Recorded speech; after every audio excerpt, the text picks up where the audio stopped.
안녕하세요. 저는 경기도에 사는 평범한 여자예요. 전 어렸을 때부터 똑부러지단 말을 참 많이 들었어요. 그래서 내가 당연히 손해를 보지 않을 것이고 언제나 당당할 것이라는 생각을 가지고 살았죠. 하지만 살다 보니 뭐든지 제 뜻대로 되는 일은 많이 없더라고요. 그리고 그렇게 똑부러진다고 믿었던 제 자신이 그냥 평범한 사람에 불과하다는 것도 알게 되었죠. 지금부터 제 이야기를 해볼까 합니다. 저는 교육자 집안에서 태어났어요. 부모님은 제가 교육자가 되기를 늘 바라셨죠. 부모님 기대에 부응하기 위해 학창시절 공부를 엄청 열심히 했습니다. 솔직히 말하면 이 세상을 살면서 공부가 제일 쉬웠어요. 늘 하는 만큼 성적이 나왔거든요. 그렇게 부모님 기대에 어긋나지 않게 성장하였고, 교대를 나와 초등학교 임용도부터 교사가 되었어요. 제가 교사가 되자 부모님은 본인들도 교육자였기 때문에 저까지 선생님이 된 것을 보고 매우 기뻐하셨죠. 참 좋았어요. 난 이제 여한이 없어. 네가 교사가 되다니. 아빠 꿈을 이뤘어. 너도 이제 좀 즐기면서 살아. 공부하느라 힘들었잖니. 그래, 소원이 너 얼마나 힘들었을 거야. 엄마 아빠 실망시켜주지 않겠다고 그렇게 공부만 했잖아. 이제 너도 좀 즐겨. 엄마 아빠 이렇게 좋아하는 거 보니까 너무 좋은데? 아니야. 그래도 하는 만큼 성적이 나오니까 너무 좋았지. 고마워. 엄마 아빠가 언제나 날 믿어줘서 내가 이렇게 된 거야. 적성에 잘 맞기도 하고. 그러니까 이제 한시름 푹 놓으세요. 부모님이 기뻐하시는 모습을 보니 교사가 되기를 잘했다고 생각이 들었어요. 전 교사가 되어 아이들을 가르치는 게 참 재밌었죠. 하지만 사람 앞일은 모르는 거라고 같은 반 학생이 학부모인 아버지와 사랑에 빠지게 되었습니다. 알고 보니 제 중학교 동창이었고 우연히 상담을 하다 보니 아이의 엄마와 일찍 사별했다는 것도 알았죠. 처음엔 그저 동창의 학부형 그 이상 그 이하도 아니었어요. 그저 동창생이 학부모가 된 모습을 보니 참 신기하더라고요. 그리고 뭔지 모를 감정이 들었고요. 어떻게 이렇게 우연히 만나냐? 너랑 나랑 참. 중학교 때 내가 너 되게 좋아했었는데 너 그거 알아? 아, 웃기지? 아, 그러게. 알고는 있었어. 그런데 애를 왜 이렇게 빨리 낳은 거야? 네가 애 아빠가 돼 있는 줄 누가 알았겠어. 진짜 놀랍다. 이렇게 너랑 만날 줄 알았으면 기다리는 건데. 내가 참 주책이지? 그래도 지금이라도 널 만나서 참 좋다. 우리 잘해보자. 하지만 시간이 지나다 보니 저도 모르게 좋아하고 있더라고요. 그렇게 부모님이 반대하는 사람과 끝을 가보기로 했습니다. 저와 남편은 사랑에 빠지게 되었고 저희는 결혼을 하기로 마음을 먹었죠. 아이는 아직 8살이었기 때문에 저를 참 좋아하고 잘 따랐어요. 이런 아이에게 친엄마를 잃었다는 슬픔이 어떤 것인지 감히 헤아릴 수 없을 정도로 마음이 아파졌죠. 아이를 낳아본 적은 없지만 괜한 모성애가 꿈틀하더라고요. 이유 없이 내가 이 사람들을 책임지고 싶다는 막연한 생각을 말이에요. 선생님이 그럼 엄마 되는 거야, 아빠? 나 너무 좋아. 엄마 없어서 너무 슬펐는데 진짜 너무 좋다. 우와, 선생님, 우리 같이 살아요? 선생님이랑 빨리 같이 살고 싶어? 조금만 기다려. 아빠랑 결혼하면 이제 선생님이 우리 경아 엄마 될 거야. 우리 경아는 좋겠네. 선생님이 엄마가 되고, 이제 경아도 엄마 있으니까 좋지? 선생님 말 잘 들어야 한다. 알겠지? 당연하지.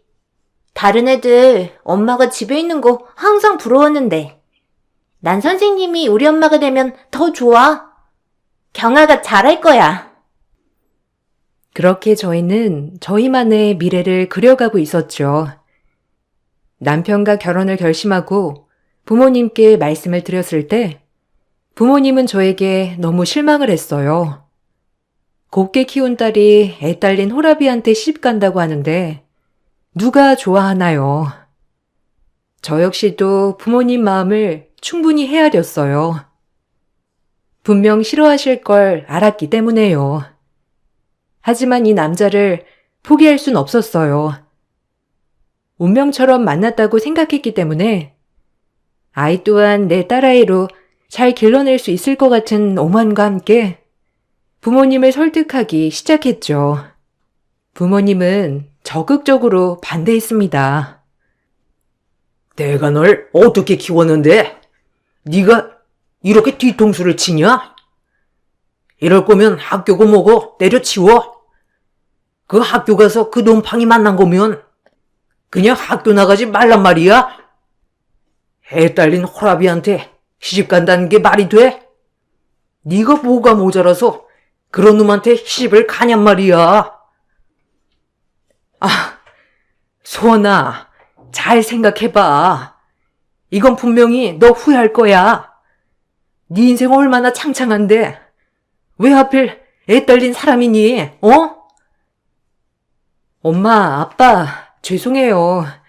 그 사람 사별한 거 제가 다 아픔 치료해주고 싶어요.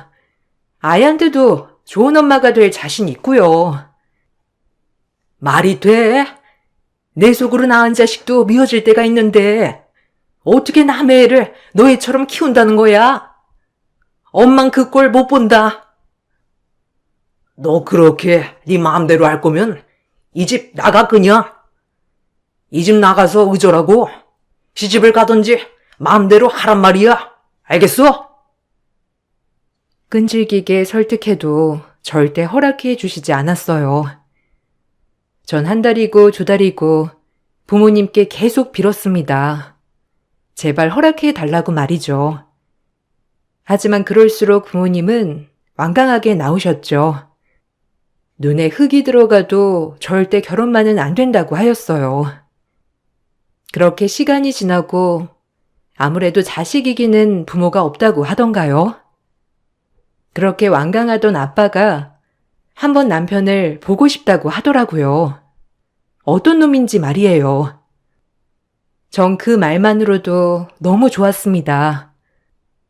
매번 반대만 하시던 부모님이 그래도 얼굴을 보자고 하시니 뭔가 잘 될 것 같은 생각이 들었거든요. 그래, 한번 데려와봐. 대신 아빠가 보고 아니면 진짜 짤 없어. 이 헛똑똑이 그렇게 똑부러진 줄 알았는데 아니었어. 아빠, 정말이야? 고마워, 진짜. 그 사람 보면 아빠가 정말 좋아할 거야. 너무 고마워, 아빠. 진짜 미안해, 그리고. 미안하면 일단 데려와봐. 내가 보고 아니면 진짜 끝인 거야. 알겠어? 어떤 놈인지나 보자. 그렇게 우리 딸이 좋아한다는데. 전 그렇게 아빠의 허락으로 남편을 부모님께 처음 인사시켰습니다. 부모님은 생각했던 것과는 달리 남편의 멀끔한 모습, 그리고 예의 바른 모습을 참 마음에 들어 하셨죠. 처음에 그렇게 완강히 반대하던 부모님도 남편을 몇 번 만나고는 결혼을 허락해 주셨어요. 정말 눈물이 날 것만 같았습니다. 어찌나 감사하고 슬프던지. 제 결혼을 허락한 것을 부모님이 어떤 심정으로 허락한지 알았기 때문에 마냥 기뻐할 순 없었지만 제가 잘 살고 행복한 모습을 보여드리면 엄마 아빠는 행복해질 거라고 장담했어요. 감사해요, 아빠, 엄마. 저 진짜 잘 살게요. 그리고 무엇보다 경아도 내 딸처럼 키울 거야, 정말. 나 지켜봐줘, 엄마, 아빠. 그래, 네가 잘 살면 됐어. 너 아껴주고 눈에 눈물 한 방울 안 흘리게 한다고 하니까 믿는 거야. 알겠니? 잘 살아야 한다. 아이고, 이거사. 고난길을 왜 가려고 하니? 이왕 가는 거 정말 잘 살아야 해. 알겠어? 엄마 아빠 실망시키지 말고 말이야. 우린 다른 거 없어. 그저 너 행복한 거 그거 하나면 돼. 혹시라도 후회할 것 같으면 지금이라도 포기해도 된다. 아니야. 나 후회 안 해요, 정말. 내가 다 책임질 수 있어. 엄마, 아빠, 나 믿지? 한다면 하는 애잖아. 그러니까 지켜봐 줘요. 그래, 잘 살아. 혹시라도 아니면 엄마 아빠는 항상 네 편이니까 언제든 돌아오고, 알겠지? 우리 딸 행복해야 한다. 그렇게 저희는 결혼을 하게 되었습니다. 남편은 정신병원 의사였습니다. 그래서 그런지 사람을 다루는 능력도 굉장했고, 저의 말을 잘 들어주곤 하였죠. 그런 남편에게 반했던 것도 사실이고요.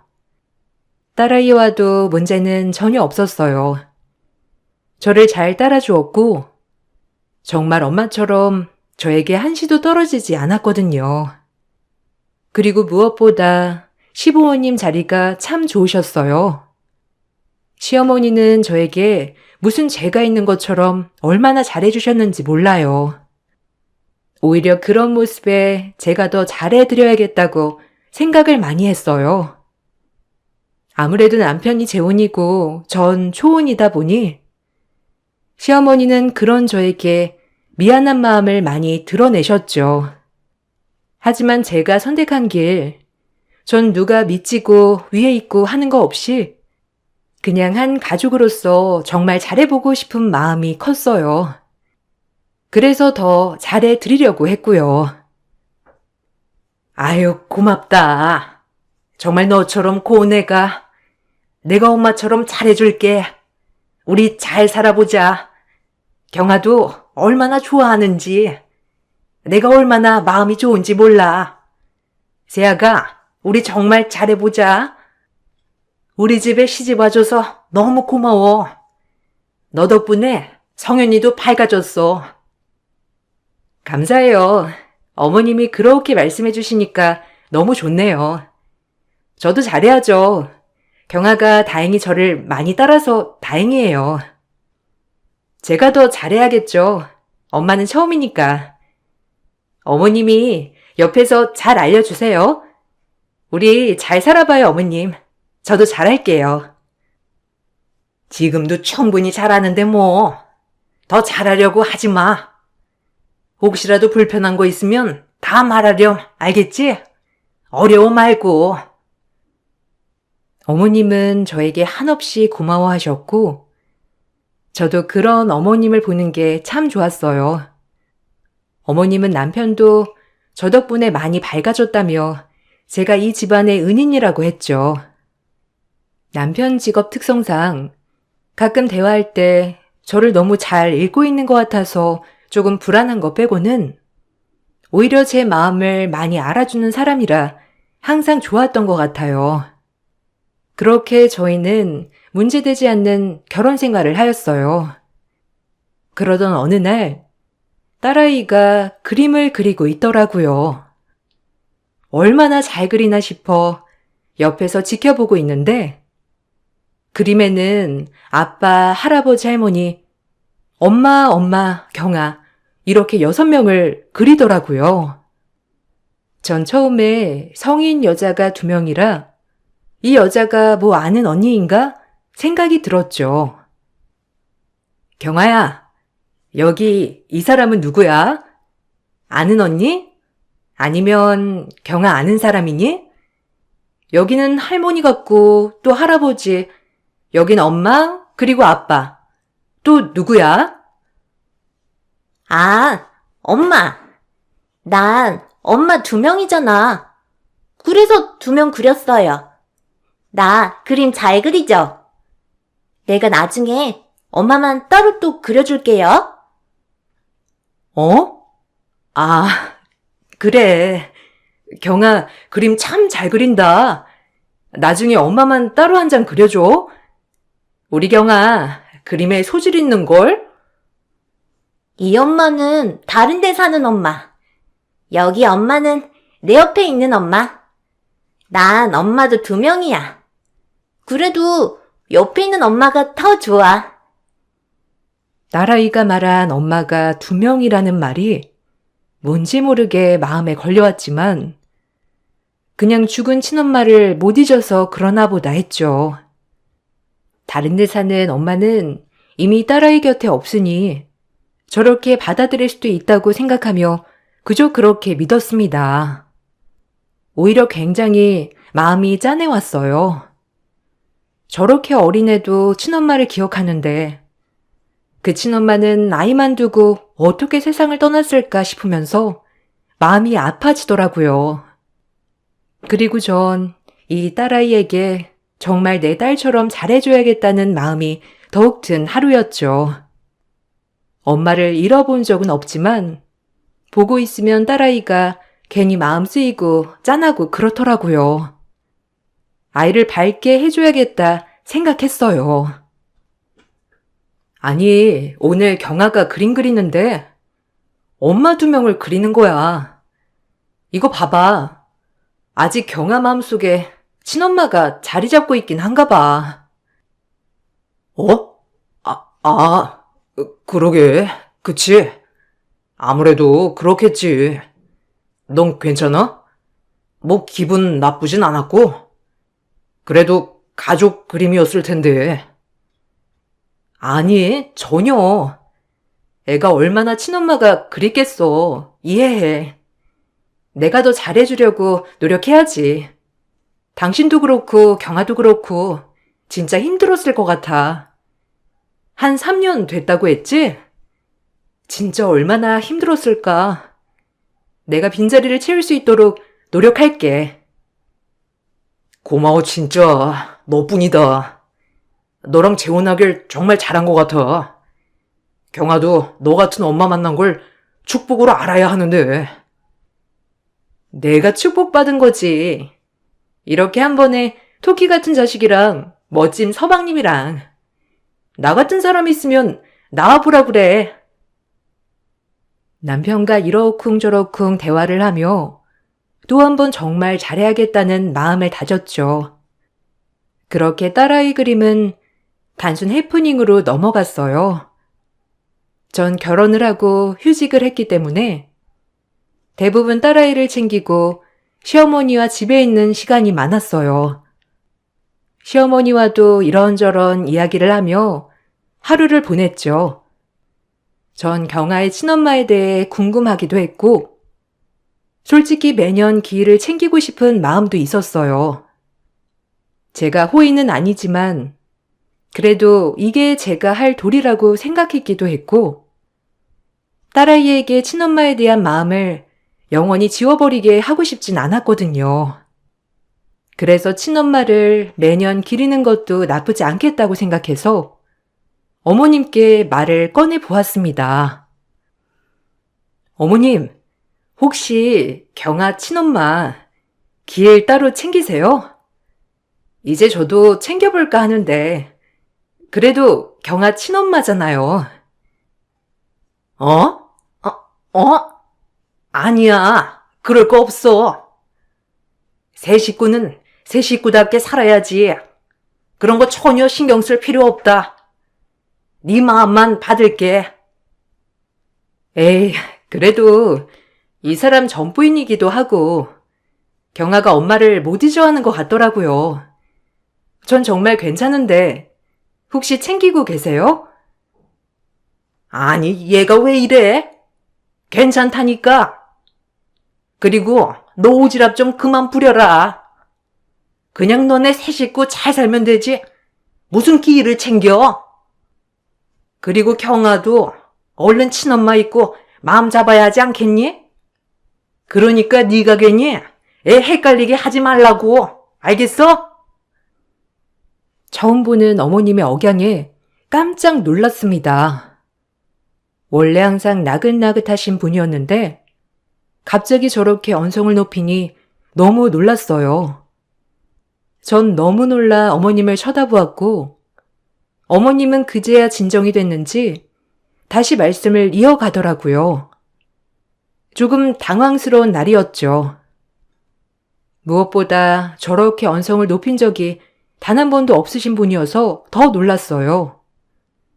이게 그렇게 언성을 높일 만한 일인가 싶었거든요. 아니, 나는 화를 내는 게 아니라 하여튼 그냥 솔직히 뭐 이런 얘기 할 게 뭐가 있니? 그냥 너네만 행복하게 살면 돼. 네가 괜히 신경 쓸까 봐 그랬지. 내가 너무 과했지? 결론은 이런 얘기 앞으로 없었으면 해. 너랑은 좋은 얘기만 하고 싶구나. 아, 네. 괜히 제가 물어봐서 어머님 심기만 불편하게 한 것 같아요. 전 그냥 좋은 마음이었는데 죄송합니다, 어머니. 아니야. 내가 괜히 화냈지 뭐. 그냥 속상한 마음에. 아휴, 나도 참 주책이지? 괜찮으니까 어서 방에 들어가서 쉬어. 일단은 어머님과 이렇게 말을 하고 끝을 냈지만 제 기분은 참 찜찜했죠. 시어머니는 그 정도로 전 며느리에 대해 이야기를 하는 것을 별로 좋아하지 않으셨어요. 고부 갈등이 있었나 싶은 생각이 들 정도였죠. 하도 화를 내시니 그냥 저도 이 이야기는 더 이상 묻지 말아야겠다고 생각했어요. 그리고 전 제 가정에 충실하기로 했죠. 다정한 남편, 토끼 같은 딸, 행복하다고 믿었어요. 남편과 시어머니 모두 전 아내에 대한 이야기를 꺼렸지만 그게 저에 대한 배려라고 생각해 그러시나 보다고만 생각했죠. 그래서 저도 더는 이 얘기를 굳이 꺼내지 말아야겠다고도 생각했고요. 그러던 중 딸아이와 남편, 저 이렇게 친정에 가게 됐어요. 아이고, 경아 왔구나. 그래, 잘 지냈어? 한서방도 어서 오게. 아주 셋이 보기가 좋네. 자, 뭐 좀 먹지? 아유, 그러게. 경아, 지난번보다 키가 더 큰 것 같다. 아주 아빠 닮아서 완전 키도 클 거야. 경아야, 할머니가 이거 해놨다? 저희 부모님들은 최대한 저희 딸아이를 본인들의 친손녀처럼 대해주셨어요. 아무래도 제가 선택한 결혼, 처음에는 반대를 많이 하셨지만 이제는 저희가 행복한 게 우선이라고 생각하는 분들이셔서 그런지 최대한 저희에게 이제 맞춰주시려 하셨죠. 참 그런 부모님의 노력에 감사했어요. 하나뿐인 딸, 그저 잘 살길 바라는 마음에서 그런다는 걸 전 다 알았거든요. 전 엄마도 닮았어요. 엄마가 키가 엄청 크거든요. 그때 만났을 때도 아빠보다 조금 작던데. 저도 그래서 엄청 클 거예요. 어? 아, 그렇구나. 저번에 만났었어? 꿈에서 만났나 보구나, 우리 경아가. 어서 할머니가 해놓은 쿠키 먹자. 아, 경아가 꿈에서 자주 엄마를 만나나 봐요. 경아야, 이제 그런 얘기 그만하고 이리 와서 얼른 이거 먹어. 딸아이의 말이 지난번부터 거슬리더라고요. 자꾸 만났다는 표현을 쓰는 모습이 당황스러웠거든요. 혹시라도 정말 엄마를 못 잊어서 이게 허구로 보이는 건지 아니면 정말 아이 말이 사실인지를 알 수 없었죠. 전 너무 당황스러웠지만 친정 부모님도 조금 당황하신 게 보여 일부러 아무렇지 않은 척을 하면서 최대한 있었습니다. 그래도 찝찝한 건 매 한 가지 사실이었죠. 아이가 아직 친엄마를 못 잊은 것 같은데, 너 괜찮은 거야? 이런 것도 뭐 다 다짐했겠지만, 그래도 괜찮니? 엄마, 아직 어리잖아. 그래서 현실이랑 꿈이랑 잘 구분을 못하는 것 같기도 해. 안쓰럽지 뭐. 내가 잘해야지. 그래. 남의 애 키우는 게 이렇게 어려운 일이다. 잘해도 본전, 못하면 아주 큰일이고, 힘들면 언제든 얘기해. 엄마의 위로로 조금의 안정을 찾을 순 있었지만 마냥 기쁘진 않았어요. 제 마음속 무언가에 자꾸 불안감이 엄습해 왔거든요. 하지만 이런 얘기를 남편에게 하면 남편은 별 대수롭지 않게 여겼기 때문에 뭔가 속이 시원하진 않더라고요. 아니, 아까 경아가 한 얘기 말이야. 엄마를 만났다고 하는 말. 자기 어떻게 생각해? 정말 꿈에서 만난 걸 혼동하는 거야? 아, 당연하지. 죽은 엄마를 어디서 만나? 말이 안 되지. 그냥 아이라서 아직 그런 거야. 정신과적으로도 그런 경우 꽤 많고. 기다리는 수밖에 없어.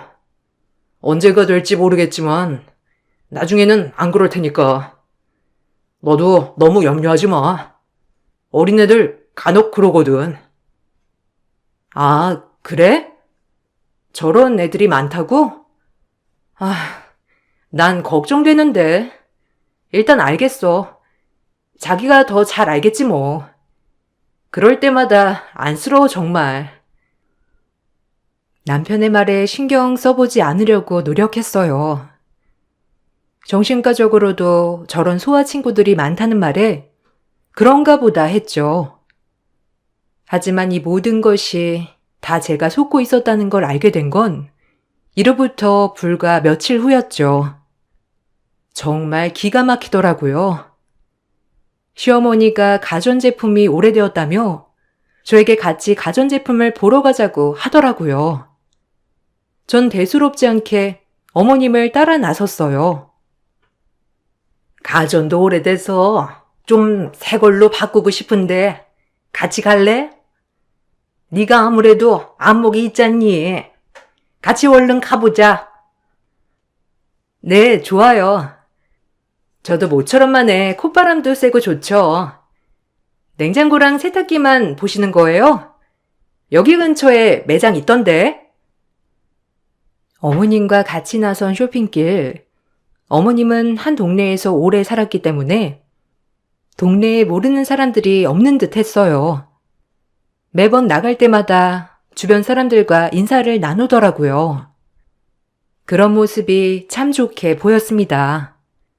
그리고 도착한 매장에서 점원이 자꾸 힐끗힐끗 쳐다보는 게 좀 거슬리긴 했지만 고부 사이가 너무 친해 보여서 자꾸 저렇게 쳐다보는 건가 하며 신경 쓰지 않았어요. 한참 제품을 고르고 있던 그때 시어머니의 전화벨이 요란스레 울리더라고요. 어머닌 전화를 받자마자 사색이 되셨고 갑자기 아무런 말도 없이 매장을 뛰쳐나가시더라고요. 제가 말릴 새도 없이 일어난 일이었습니다. 제가 어머님을 쫓아나가려고 하자 점원이 저에게 말하더라고요. 저기 아줌마가 시어머니예요? 아유, 나 아가씨가 진짜 짠해서 얘기해 주는 건데 살려면 빨리 이혼해요. 저 사람. 점원의 이야기를 듣자마자 하늘이 무너지는 기분이었습니다. 그리고 아무것도 보이지 않더라고요. 전 너무 놀라 일단 감사하다는 이야기도 못 드린 채 시어머니를 쫓아 나섰죠. 그리고 쫓아 나갔을 때 제 눈으로 보고도 못 믿을 광경이 펼쳐지더라고요. 너 여기가 어디라고 와? 내가 가만히 처박혀 있으라고 했지? 네 주제에 여길 와? 동네 사람 다 보는데 안 되겠다. 성현이한테 전화해야지. 이게 미쳐도 단단히 미쳤어 아주. 그러니까 우리가 널 거기에 처박은 거야. 알겠어? 어떻게 또 기어 나와가지곤. 우리 경아 한 번만 더 보게 해주세요. 이러실 순 없는 거잖아요. 제가 뭘 잘못했다고 절 가둬놓는 거예요? 부모 없는 천의 고아라고 그러시는 거죠? 저 이대로는 못 들어가요. 어떻게 나왔는데? 우리 경아 보고 갈래요. 네? 어머니, 제발요. 닥쳐! 누가 듣겠다? 누가 엄마야? 경아 새엄마도 생겼어. 그러니까 네가 얼쩡거리지 말란 말이야. 빨리 다시 쳐들어 놔야지. 얘는 왜 이렇게 전화를 안 받아 정말? 너 내가 다시 병원에 데려다 주마. 이번엔 아주 절대 못 빠져나오게 해달라고 해야겠어. 이게 지금 뭐 하는 짓이에요? 경아 친엄마라뇨? 그리고 병원이라뇨? 어머님, 이게 다 무슨 소리죠? 죽은 게 아니었어요? 제가 소리치는 바람에 어머님은 그대로 놀라 얼음이 되셨고 그 여자는 저에게 무릎 꿇고 사정하더라고요. 얼마나 마음이 이상하던지 지나가는 사람들은 하나둘 저희를 쳐다보기 시작했고 이 집 사정을 잘 아는 주민들도 한마디씩 거들더라고요. 아니 좀 들어보면 여기 여자 처지가 딱해서 그러는데 한두 번도 아니고 뭘 그리 잘못했다고 자꾸 보내는 거예요. 보면 정상 같은데 아니 성현 엄마가 말한 거랑 너무 다르잖아. 말하는 것도 한마디 한마디가 다 똑 부러지는데 아유 그러니까 매번 그런 식으로 그러지 말고 좀 얘기 좀 잘 들어보고 해봐요. 성현 엄마도 너무한다 정말.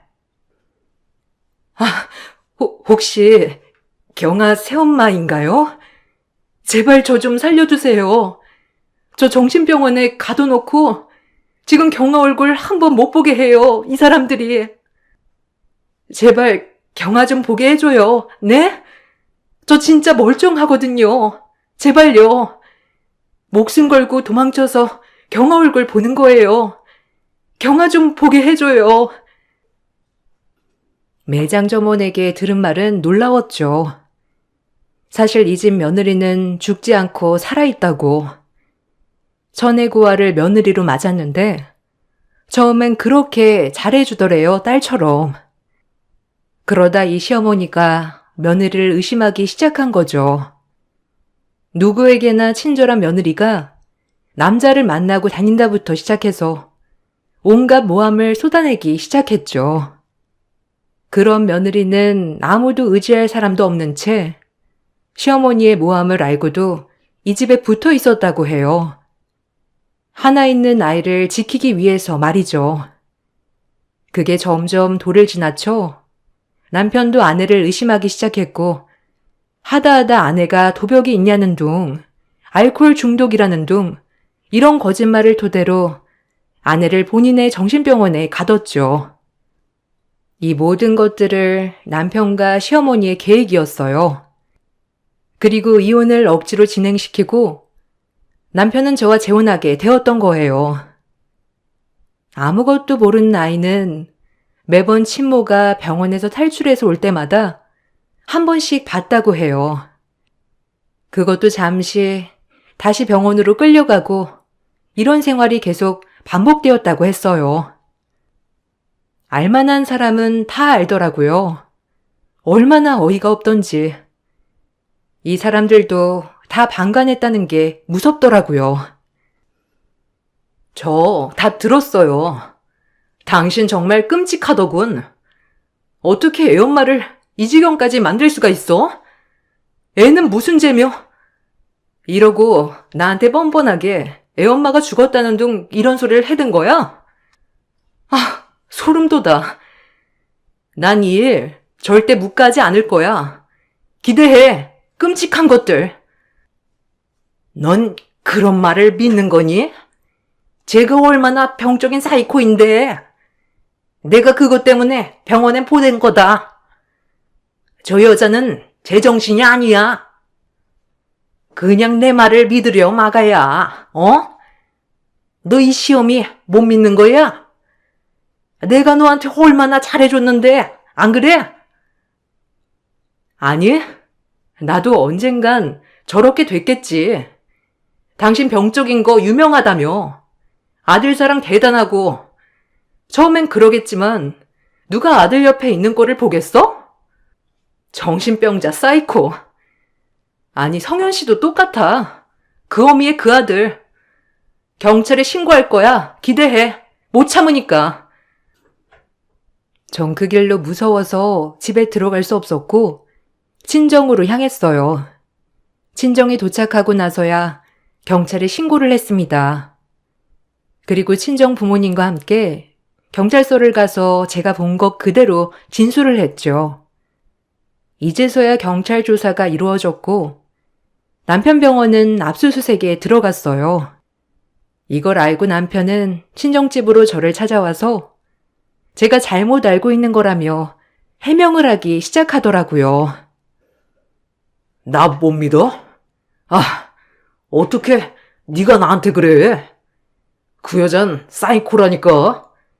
알코올 중독에 도벽에 그리고 남자 발김증에 치료가 시급한 여자였어. 알아?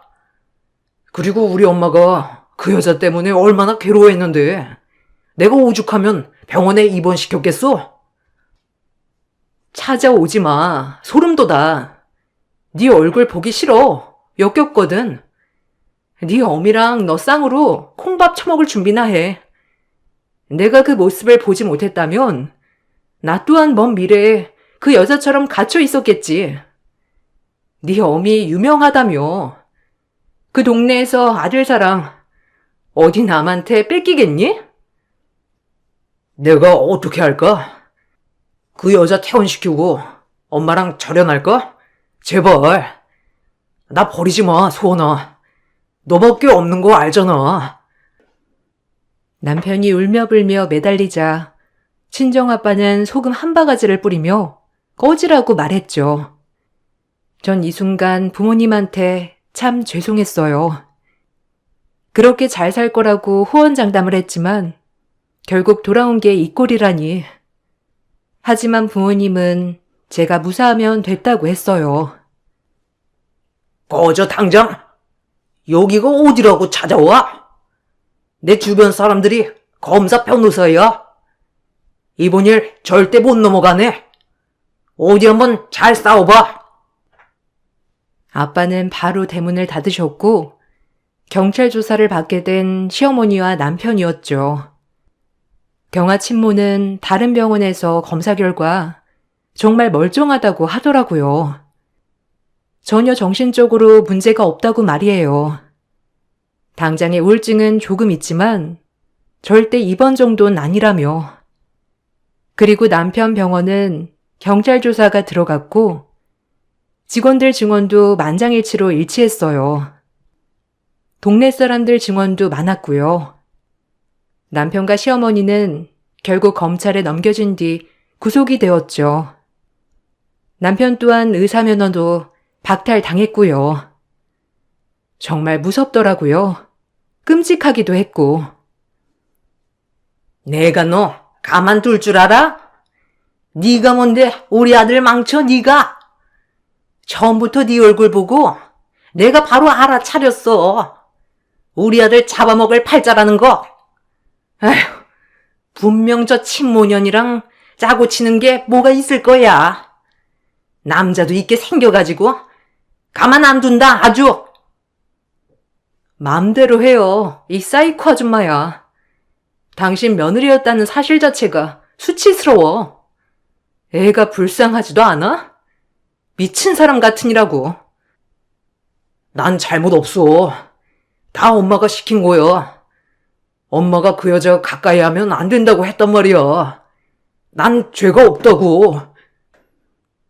애석하게도 남편은 계속 본인은 어머님이 시키는 대로만 했을 뿐이라며 울고불고 법정에서 빌었죠. 하지만 직접적으로 범죄에 가담한 것이 드러나면서 구속을 피할 순 없었습니다. 경아 친모는 퇴원을 했고 지금 안정을 찾았고 남편 쪽이 준 정신적 피해 보상이란 위자료로 집도 마련할 수 있었죠. 그리고 경아를 데려다가 살겠다고 했어요. 저 역시도 혼인한 지 얼마 되지 않았기 때문에 혼인 무효 소송을 걸었죠. 다행히 남편과 시어머니의 사기극이 대단했으므로 결혼 무효와 함께 저에게도 위자료를 배상하라는 판결대로 위자료를 받을 수 있었어요. 정말 이 모든 거 하나로 인생 공부를 했죠. 제 자신이 그렇게 똑부러진다고 믿었지만 참 사람을 쉽게 믿었더라고요. 하지만 후회하진 않아요. 그 일이 있었기 때문에 얻은 것도 물론 많기 때문이죠. 너무 고마워요. 내가 어떻게 다 갚을지.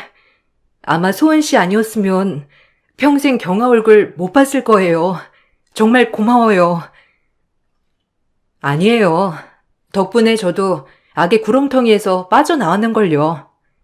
그때만 아니었으면 저 역시 아직도 모른 채로 살았겠죠. 경아, 잘해주세요. 너무 예쁘고 똑똑하거든요. 학교에서도 얼마나 야무졌는지. 경아가 엄마를 많이 그리워했어요. 늘 엄마 얘기를 많이 했거든요. 역시 경아 말대로 키도 크시고 예쁘시네요. 앞으로 건승하길 빌겠습니다. 행복하세요. 정말 감사합니다. 이렇게 경아랑 같이 있게 해주신 것도, 저를 위해 나서주신 것도 정말 감사해요. 모든 사람이 방관할 때 이 여자 마음은 어땠을지 생각하니 참 앞이 캄캄하더라고요. 그래도 덕분에 모든 것이 제자리를 찾아간 것만 같아서 뿌듯했어요. 이제 경아도 더 행복해지겠죠? 사이코패스 할머니와 아빠보다 경제적으로 부족하지만 이렇게 충분히 사랑해주는 엄마 옆에서 있다는 게 아마 더 행복할 거라고 믿어요. 그리고 전 복직 신청을 했고 정근을 갔어요. 아예 다른 지역으로 말이죠. 다행히 부모님도 같이 이사를 와주셔서 지금은 완전 새 출발을 하고 살고 있습니다.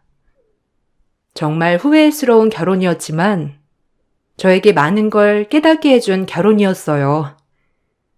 그리고 부모님의 사랑을 더 느낄 수 있었고요. 여러분들도 삶을 후회하지 마세요.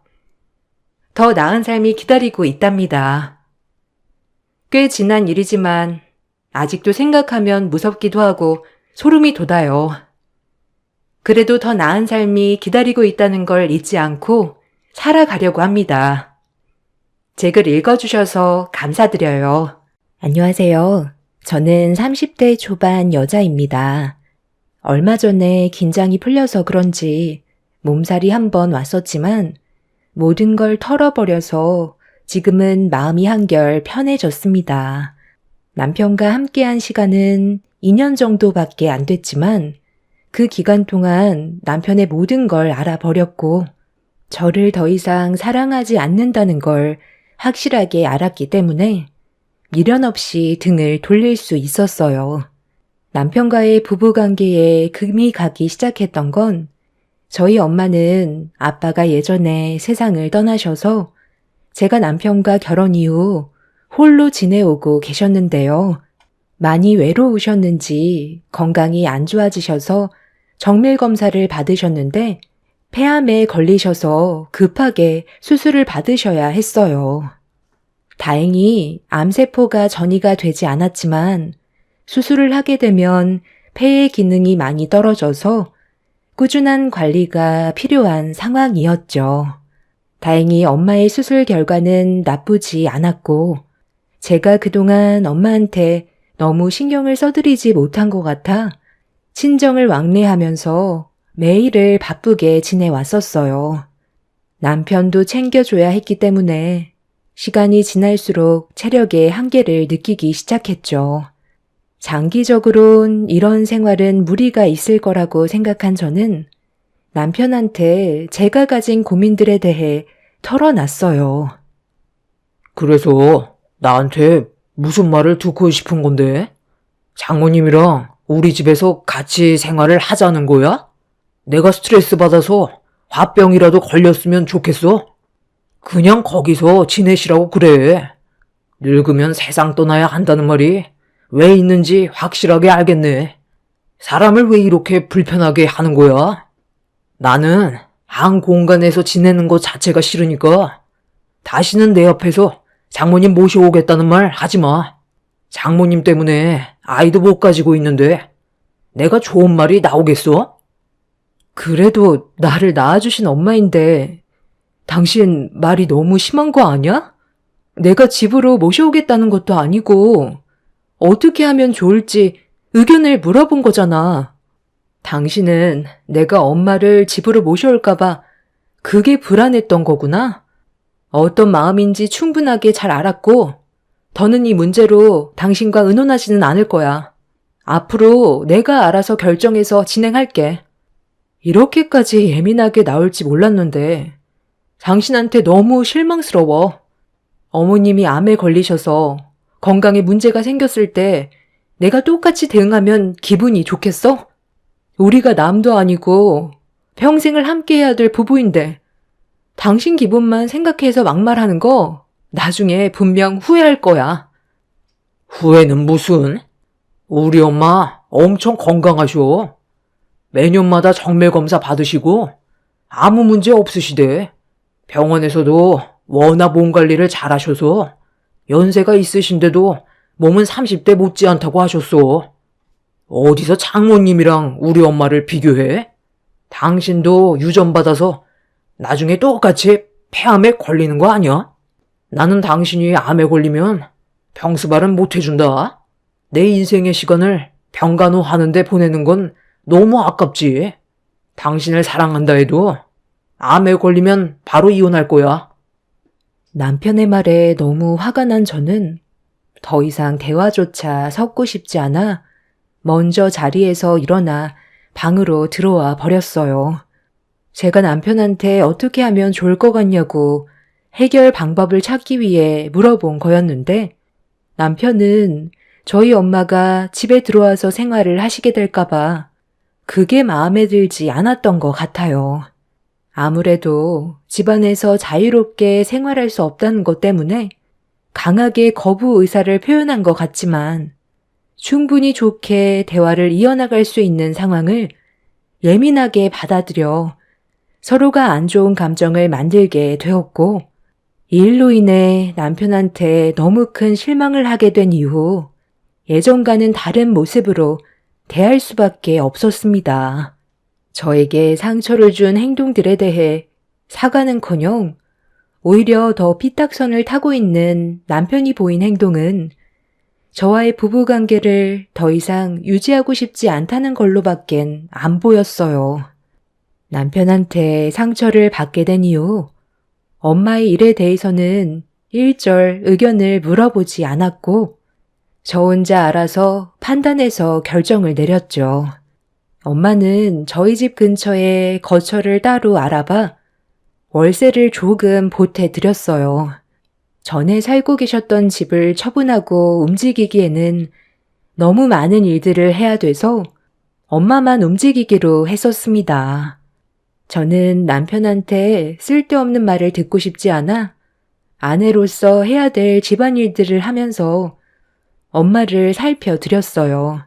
그런데 이런 행동들을 묵묵히 지켜보던 남편은 또 뭐가 마음에 안 들었는지 시모에게 불만을 털어놨고 남편의 말에 기분이 상하신 시모는 저희 집에 오셔서 집안 정리를 하고 있는 저에게 한마디 하셨습니다. 요즘 사돈이 근처로 이사 오셔서 이중생활 하느라 정신없이 지내고 있다며? 그래서 그런지 집안 꼴이 말이 아니네. 이래가지고 둘이 살아갈 수나 있겠니? 아유, 엄마, 말도 마요. 집에 오는 시간도 들쑥날쑥해서 내가 얼마나 심기가 불편해졌는지 알아요? 자고 있을 때 들어와서 잠이 깨거나 어쩔 때는 밥도 안 해놔서 배달 음식을 시켜 먹은 적도 한두 번이 아니에요. 장모님 건강 문제로 제가 왜 피해를 봐야 하는 건지 모르겠어요. 암에 걸렸다는 말을 듣게 되는 순간부터 상당히 불안했었는데 내가 예상했던 대로 흘러가니까 요즘 짜증도 많아지고 왜 이렇게 살아가야 하는지 모르겠더라고요. 차라리 그냥 노인시설에 보내버리는 게 속 편할 것 같은데 오래 자기 엄마라고 그건 또 싫은지 제 의견은 아예 무시하는데 이 결혼 유지해야 되는 게 맞는 거예요? 엄마가 속 시원하게 얘기 좀 해주세요. 당연히 부부관계에 문제가 생겼는데 해결을 하지 못하면 갈라서는 게 맞는 거지. 네가 이기적으로 행동을 하니까 이런 문제가 생긴 거잖아. 언제까지 이렇게 살 건데? 둘이 이혼할 거니? 아니면 계속 결혼 생활 유지할 거니? 안써도는 노인시설에 들어가지 않겠대? 그냥 네가 억지로 붙잡고 있는 거 아니야? 저희 엄마가 암수술 이후 우울증까지 가지고 계셔서 회복할 때까지는 시설 쪽보다는 제가 곁에 있어드리는 게 훨씬 더 많은 도움이 될 거라고 진단을 받았는데 이런 상황이라는 걸 저 사람한테 설명해주고 이해 좀 해달라고 부탁까지 했는데도 돌아오는 대답은 항상 저희 엄마에 대한 불만이었어요. 저도 지금 최선을 다해 살아가고 있는 거라고요. 제 입장에 대해서는 조금만 생각해 주실 순 없는 거예요? 당신도 우리 엄마가 암에 걸리기 전에는 나한테 잘해줬었잖아. 그런데 불편한 일들이 생기니까 지금 이런 식으로 불만을 표출하는 것 같은데 엄마가 계속 건강이 안 좋아지는 것도 아니고 수술하시고 회복한 지 얼마 되지 않았으니까 혼자서 생활하시는 기간 동안 내가 옆에서 살펴드리고 싶다는 건데 나를 조금도 이해해 줄 순 없는 거야? 나랑 정말 이혼하고 싶어? 이혼하면 하는 거지. 나는 뭐 이런 삶을 살고 싶었는지 알아? 장모님은 몸이 왜 이렇게 약하셔서 사람을 왜 이렇게 힘들게 만들어? 그냥 알아서 노인시설에 들어가시면 되는 거지. 당신이랑 내가 좋은 관계를 유지하기 힘들 것 같으면 하루빨리 이혼하고 서로 각자 갈 길 가면 되는 거야. 그래, 그렇게 해라. 해결도 되지 않는 거 서로 입 아프게 얘기해봤자 뭐 하겠니? 차라리 그냥 하루빨리 해결하고 각자의 삶으로 돌아가면 되는 거지. 지금 상황에서 아이를 가질 수도 없는 노릇인데 언제까지 기다릴 수도 없는 노릇이고 우리 집안에 피해만 주고 있으니 이참에 빨리 이혼하고 너는 다른 여자 알아봐라. 우리 동네에 글쎄 너보다 1살 어린데 아직 결혼을 하지 않은 처자가 있더라고. 이번에 새로 이사를 왔다고 하길래 관심 있어서 지켜보고 있었거든. 그런데 요 며칠 전에 지나가는 길에 그 처자랑 마주쳐서 잠깐 대화 좀 나눠봤었는데 어찌나 예의 바르던지 애도 숨풍숨풍 잘나게 생겼더라고. 거기에다가 아직 만나는 남자가 없다고 하더라. 다른 남자가 채가기 전에 네가 서둘러 작업해라. 혹시 모르니까 일단 임신부터 시키는 게 어떻겠니? 지금 제 앞에서 뭐 하는 거예요? 법적으로 저희 아직 부부이고 이혼을 할지 말지 확실하게 결정하지도 않았는데 어떻게 그런 말을 하세요? 우리 엄마가 얼마나 손주가 보고 싶으셨으면 이렇게까지 하겠어. 이래서 당신이 이기적이라는 거야. 나는 오늘 확실하게 결정했어. 우리 관계 여기까지만 하고 각자 갈 길 가는 게 좋겠어. 나도 우리 엄마가 말한 그 여자가 상당히 궁금해졌거든. 당신한테 위자료 같은 거 주기 싫으니까 하루라도 빨리 이혼을 해야 그 여자에 대해서 알아가지. 당신도 나랑 그냥 이혼하고 마음 편하게 장모님 옆에서 병수발 들면 좋잖아? 내 눈치 볼 거 없이 평생 장모님 수발이나 들며 살아. 그래, 그게 좋겠다. 서로 인연이 아니라고 생각하면 최대한 빨리 갈라서는 게 인생을 허비하지 않는 길이다. 그나저나 내가 요즘 50견이 와서 그런지 자꾸 우울해지는 것 같은데 아마 며느리 때문에 스트레스를 많이 받아서 그런 거겠지. 그래서 아들, 엄마가 이번에 여행을 좀 다녀오고 싶은데 보내줄 수 있니? 아, 당연히 보내드려야죠. 저번에도 거제도 한번 가보고 싶다고 하셨죠? 이번에 지인분들과 거제도 쪽으로 여행 한번 잡으세요. 제가 별장 하나 빌려놓을게요. 우리 엄마는 노인시설로 보내겠다고 하면서 어머님은 거제도 쪽에 별장 하나 얻어준다고? 내가 그동안 당신 집안 식구들한테 잘하려고 노력했던 건 아무것도 아니었나 봐. 우리 엄마가 그래도 사이 온다고 했을 때 얼마나 많이 신경을 써줬었는데 어머님은 여행 보내드리고 우리 엄마는 노인시설이니? 그래서 뭐 어쩌라고? 우리 이제 더 이상 서로 신경 안 써도 되는 거 아니야? 네가 돈이 없으니까 노인시설 보내라는 거잖아. 나는 너보다 몇 배는 더 보니까 우리 엄마 여행 보내드리겠다는 거고 잘못된 거 없잖아. 엄마, 내가 거제도 별장 검색해보니까 200만 원짜리 괜찮은 상품이 하나 있네요. 여기 어때요? 이미 남편은 저에 대한 사랑이 더는 없다는 걸 알게 되었고 더 이상 함께 해봤자 의미가 없을 것 같아 그 자리에서 이혼을 결정할 수밖에 없었어요. 시모는 저를 보며 미소 띈 얼굴로 잘한 선택이라는 말을 끝으로 자리에서 일어났고 시모가 배고프다는 말에 남편도 자리에서 일어나 조만간 이혼 서류 준비하겠다면서 미리 짐 정리해 놓으라며 시모와 함께 집 밖으로 나가 버렸어요. 평생 한 사람만 사랑하면서 의지하고 싶었는데 남편의 매몰찬 행동에 그날 눈물이 터져 나와 버렸고 많지도 않았던 짐을 한쪽 구석으로 정리해 놓았습니다. 엄마가 저와 남편이 이혼한다는 사실을 알게 된다면 건강상에 문제가 생길 것 같아 회복하실 때까지는 조용히 지나가고 싶었어요. 그렇게 남편과 저는 며칠 뒤 이혼을 하기 위한 준비를 하고 있었는데 점심시간 때 모르는 번호로 전화가 왔길래 아무 생각 없이 받아보는 순간 너무 놀라 핸드폰을 떨어뜨리고 말았어요.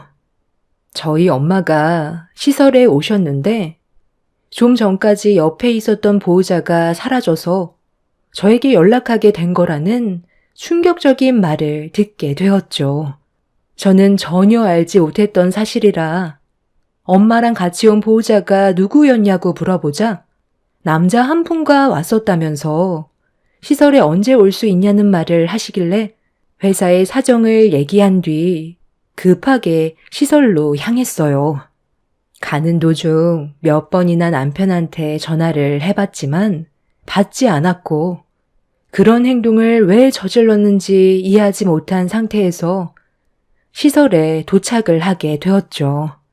엄마도 많이 당황하셨는지 저를 보자마자 눈시울이 붉어지셨어요.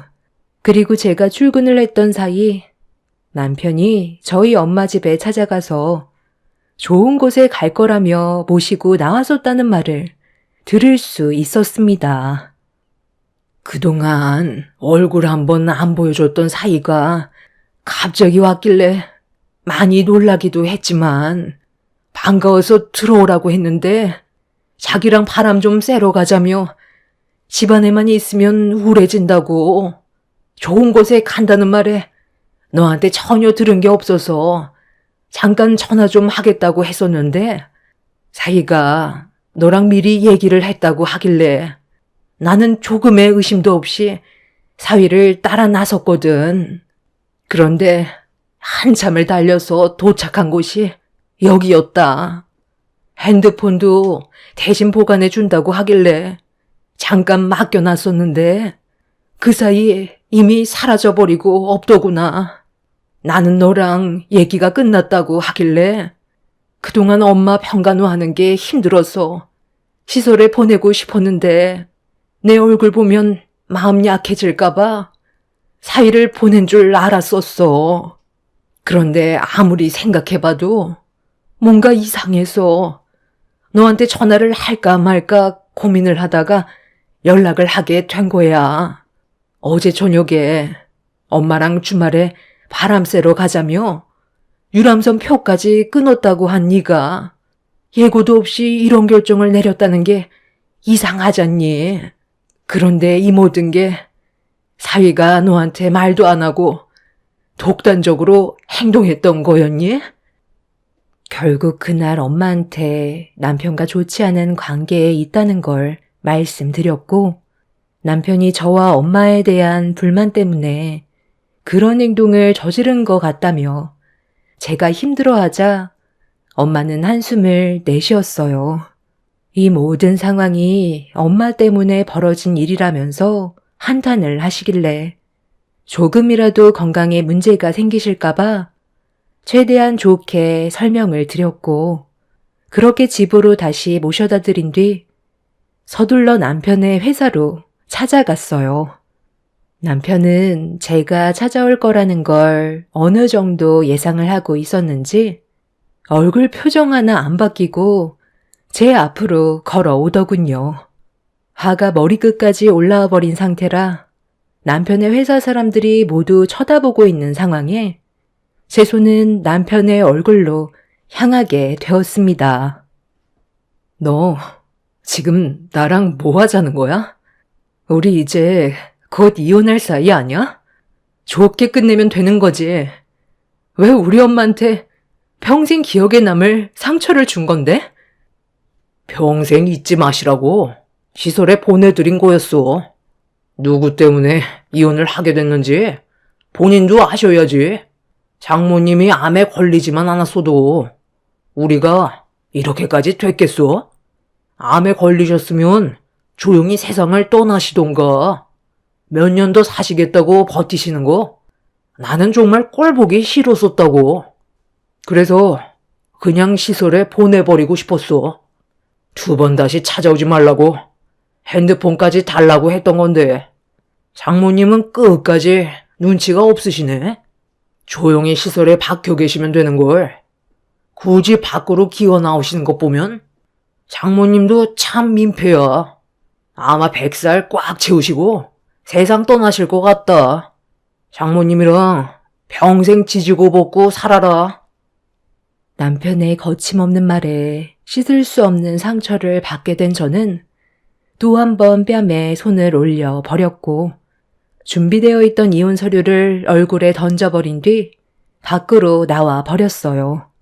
암 수술한 저희 엄마는 저와 한마디 상의도 없이 노인시설에 보내고 50견 온 시모는 200만 원 거제별장을 빌려준 남편이 용서가 되지 않았어요. 그렇게 다음 날 저희 부부는 이혼을 하기 위해 다시 만나게 되었고, 법적으로 남이 되기 위해 법원으로 들어가려고 하는데 남편한테 걸려온 전화 한 통에 상황은 순식간에 바뀌어 버렸어요. 시모가 거제도에서 집으로 올라오시는 도중에 교통사고로 차가 뒤집히게 되었고, 상당히 크게 다치셨는지 응급실로 향하는 중이라고 서둘러 병원으로 와달라는 전화였어요. 법정 앞에서 남이 되는 순간이었는데 예상치 못한 일로 인해 시모가 입원한 병원으로 어쩔 수 없이 향하게 되었습니다. 여행을 같이 떠나신 지인분들도 위중한 상태셨고 수술실 앞에는 오열하는 소리가 울려 퍼지고 있었어요. 남편은 수술실 앞에 털썩 주저앉더니 충격이 상당했는지 멍한 상태로 수술실만 바라보고 있었습니다. 시모는 5년 전에 시부와 이혼을 하셨다는데 시모가 다른 남자를 만나서 갈라서게 됐다는 말을 듣긴 했었지만 남편이 시부에게 전화를 걸어 시모의 소식을 알려주고 있었어요. 저는 시부의 얼굴을 사진으로만 봤었지 실제로 얼굴을 뵌 적은 없었습니다. 그런데 시부는 끝까지 모습을 보이지 않았고 남편이 모든 걸 처리해야 되는 상황이 생겨버리게 되었죠. 수술을 끝내고 나온 시모는 상태가 많이 심각해 보였어요. 온몸에 깁스를 하고 있었고 시간이 지나도 의식은 회복이 되지 않고 있었습니다. 그리고 이런 상황 속에 남편이 갑자기 제 손을 잡았어요. 여보, 당신도 우리 엄마가 어떤 상태인지 전부 봤잖아. 지금 이 상황에서 당신이랑 내가 이혼하면 앞으로 나는 어떻게 하라고. 우리 관계 다시 생각해보면 안 될까? 이 손 놓고 얘기해. 당신이랑 몸 닿는 것조차 소름이 돋으니까. 지금 상황이 얼마나 웃긴 줄 알고는 있니? 그동안 나한테 했던 행동들은 벌써 잊은 거야? 이미 우리는 이혼 문턱까지 왔었어. 남보다 못한 사이인데 내가 당신을 도와줄 것 같아? 우리 엄마를 시설에 보냈을 때 내 마음이 얼마나 아팠는지 아냐고. 하나만 아는 너 같은 모질이와는 두 번 다시 엮이고 싶지 않아. 도움이 필요해지니까 이제 와서 용서를 구하고 다시 시작하자면 내가 받아줄 거라 생각했니? 내가 미안해. 그동안 나만 편하자고 생각 없이 했던 모든 행동들 평생 뉘우치며 살 테니까 우리 관계 다시 시작할 수 없을까? 내가 무릎이라도 꿇을게. 우리 엄마한테는 지금 당신의 도움이 필요하다고. 아버지도 더 이상 상관없는 일이라면서 안 오시는데 나 혼자 지금의 상황을 어떻게 헤쳐나갈 수 있겠소? 어머님이 바람 피워서 이혼했는데 아버님이 오시는 게 이상한 거지. 그냥 업보라고 생각해. 200만 원까지 거제도 별장을 알아봐 준 거 당신이잖아. 어머님이 저렇게 된 건 전부 다 당신 때문이라고. 원래 사람은 받은 만큼 돌려주는 거야. 내가 받았던 상처 당신도 그대로 느껴봤으면 좋겠어. 남편은 손이 발이 되도록 빌었지만 저는 전혀 받아줄 마음이 없었습니다. 시모가 저에게 했던 상처되는 말들과 남편이 저희 엄마를 시설에 보냈을 때 받았던 아픔들을 잊을 수 없었기 때문에 제가 도와줄 생각은 전혀 없었어요. 끝까지 제 발목을 잡고 놓아주지 않으려는 남편을 뿌리치며 병실 밖으로 나와 집으로 돌아온 저는 한동안 집으로 돌아오지 않는 남편과의 이혼을 잠깐 미루게 되었고 엄마도 시모의 소식을 접하시곤 많이 놀라셨는지 그래도 걱정을 하셨어요. 남편과 좋은 관계가 유지되었다면 당연히 시모 곁에서 간호를 해드렸겠지만 이미 저희들은 씻을 수 없는 상처를 받았던 터라 제가 시모의 곁에 있어줄 필요는 없었습니다. 시모는 겉보기와 다르게 신경에는 전혀 문제가 없었고 골절상으로 몇 달간 입원을 해야 되는 상태셨어요. 남편은 이혼을 잠깐만 미뤄달라면서 시모가 어느 정도 회복이 될 때까지만 시간을 달라고 하길래 너무 매몰차게 강행하는 것도 좋지 않을 것 같아 그 전에 남편과 엮여있는 것들을 하나하나 정리하고 있었어요. 이혼을 하게 되면 두 번 다시 얼굴을 보고 싶지 않을 텐데 또다시 번거로운 일을 만들고 싶지 않아 그 전에 남편과 부부 생활하는 동안 여러 가지로 엮여있던 문제들을 전부 다 끊어내었죠. 그렇게 한 달 정도의 시간이 흘렀을 때 시모는 어느 정도 정신을 회복하셨지만 의사의 말로는 1년 정도는 재활치료를 해야 그나마 정상적인 생활이 가능할 거라고 하셨습니다. 병원도 집 근처로 옮기게 되었고, 남편은 회사 생활을 하면서 입원해 계신 시모까지 신경을 써드리다 보니 개인적인 시간이 나지 않았어요. 그리고 저와의 이혼을 계속 회피하고 있었죠. 어쩔 수 없이 이혼 소송을 강행해야 하나 싶었는데 남편이 저와 끝내 이혼을 하고 혼자서는 시모를 모시기에 힘들다고 생각을 했었는지 돌발 상황을 저질러 버렸습니다. 남편이 늦은 저녁에 저희 엄마 집에 찾아와선 할 말이 있다며 무작정 밀고 들어왔어요. 그리고 충격적인 말을 듣게 되었죠. 잠깐, 내 말 좀 들어봐. 나 도저히 이렇게 살고 싶지 않아.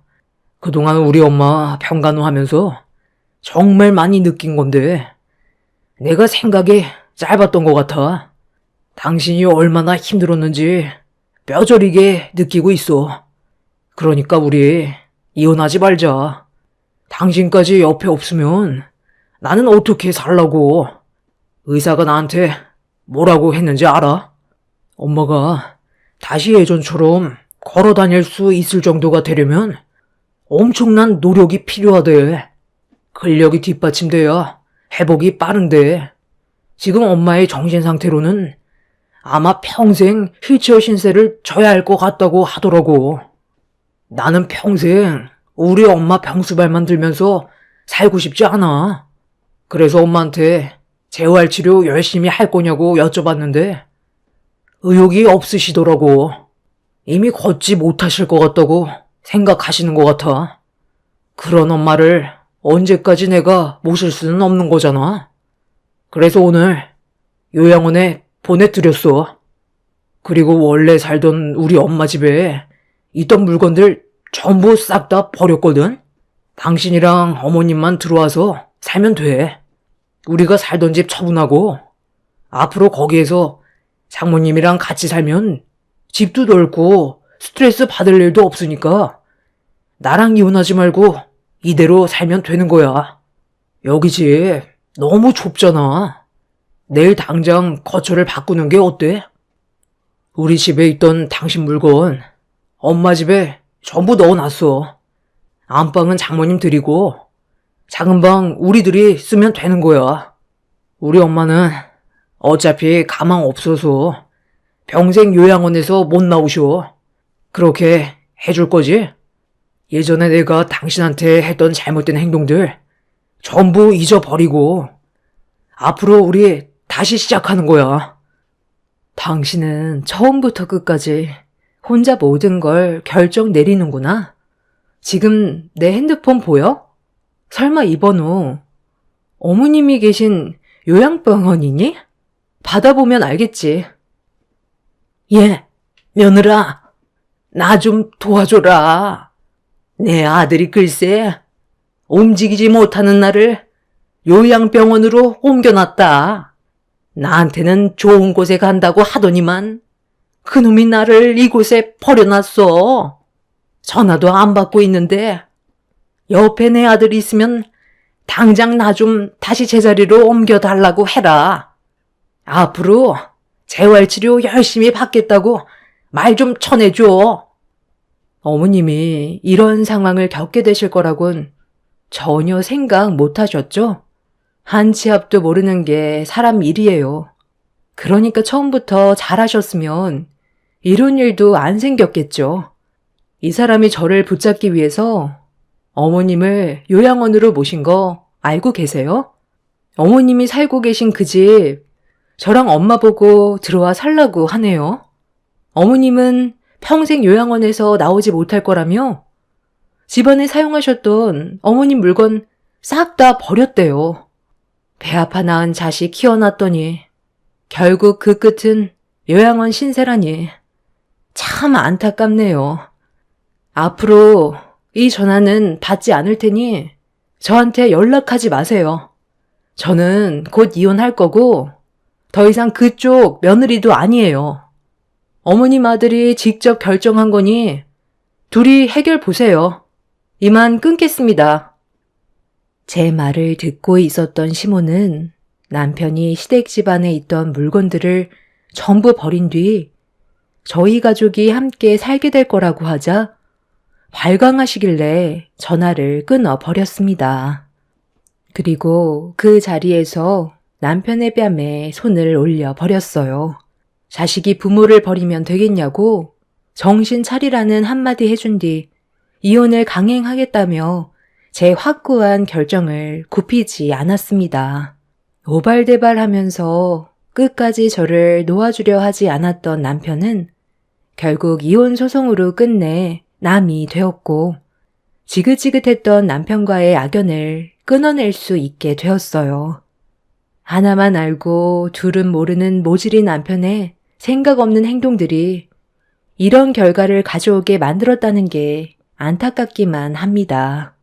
지금이라도 정신을 차리고 정상적인 삶을 살았으면 좋겠지만 제가 봤을 때 남편은 평생 자신이 뭘 잘못했는지 모를 것 같습니다.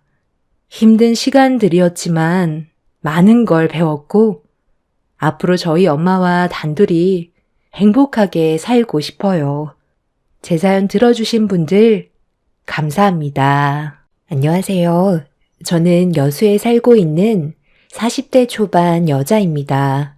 고민 끝에 사연을 신청하게 된 이유는 시댁 집안에 며느리로 들어온 지 얼마 안 돼서 동서가 저지른 충격적인 행동이 밝혀지게 되자 집안이 풍비박산 나게 되었고 이 문제로 가족 전체가 골치를 썩고 있습니다. 시동생은 한 번만 봐달라고 했지만 시모가 동서를 받아들이지 않고 있는 상황이고 저 또한 그동안 동서가 저지른 행동들을 뒤돌아봤을 때 제가 받은 상처가 너무 컸기 때문에 가족으로 인정해줄 생각은 전혀 없습니다. 남편도 저와 같은 의견이지만 시부는 저희와 또 다른 입장이라 의견이 갈려서 서로가 많은 갈등을 겪고 있는 중입니다. 동서가 처음 시댁에 인사를 왔을 때 시부모님은 동서가 대기업에 다니고 있으면서 박사 학위까지 취득했다는 말에 결혼 문제에 대해 조금도 고민을 하지 않았었어요. 제가 처음 시댁에 결혼 허락을 받으러 왔을 때와는 전혀 다른 대우를 받고 있었죠. 서운하긴 했었지만 크게 신경 쓰지는 않았었는데 대화를 주고받을 때면 항상 저와 비교를 했어요.